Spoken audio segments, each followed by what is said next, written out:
We're going to turn our attention to artificial intelligence and the threat that it poses to journalism, especially in Africa. Ignatius Annor is here with us with more. Hi, Haiti. Thank you very much. Now, have you viewed an online news report, believed it, only to learn later that it was fake? Advancement in artificial intelligence are now making that possible. Look at this photo. This image shows a fictitious skirmish with former US President Donald Trump and New York City police officers when he was first arraigned before a state court last month. This artificial intelligence image was widely circulated during that arraignment. So is AI becoming an existential threat to journalists and journalism?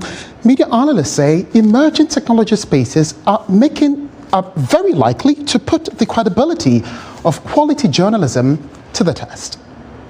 The reliance on artificial intelligence in journalism is not new, but recent AI-powered tools empowering bots or a web robot, a software application that runs automated tasks over the internet, usually with the intent to imitate human activity to produce news content for the public's consumption, is raising eyebrows. Media analysts say determining fact, fiction or doctored images could further deepen trust issues. The Committee to Protect Journalists is concerned about the impact of AI on authentic journalism. Yes, there are elements of AI and the way that AI is being used that is indeed a threat to journalists and to journalism.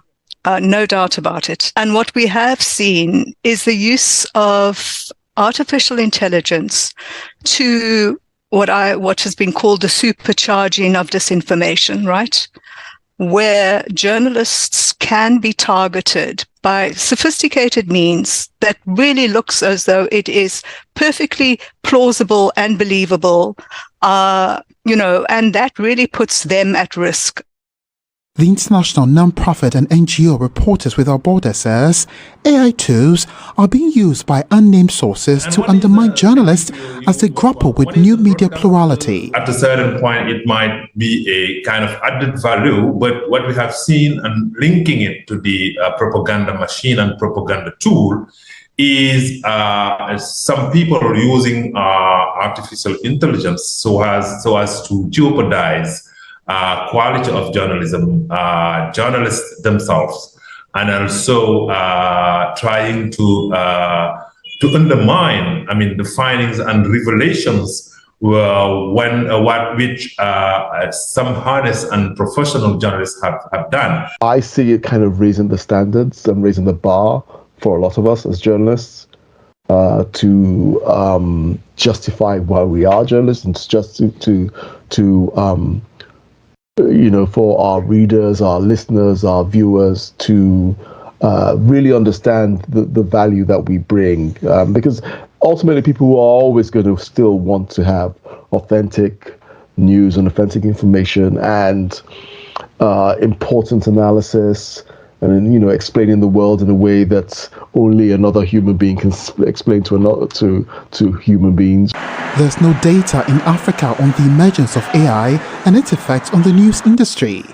Quintal says the use of AI to propagate disinformation is seeing an uptick on the continent, but not without fierce resistance by those practicing true journalism. So while it is a complex problem and the world is looking at how to combat disinformation in the sense, I think one of the important things is for journalists on the ground not to be used, not to be in a position where they are in fact propagating the very disinformation that is undermining their craft as journalists. These technologies are not more powerful than us. We make them powerful. We give them the information.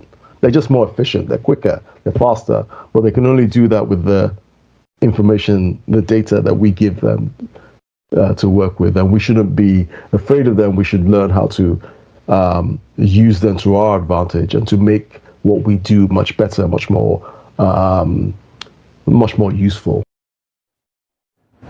Well, great reporting there. Thank you so much, Ignatius Annor.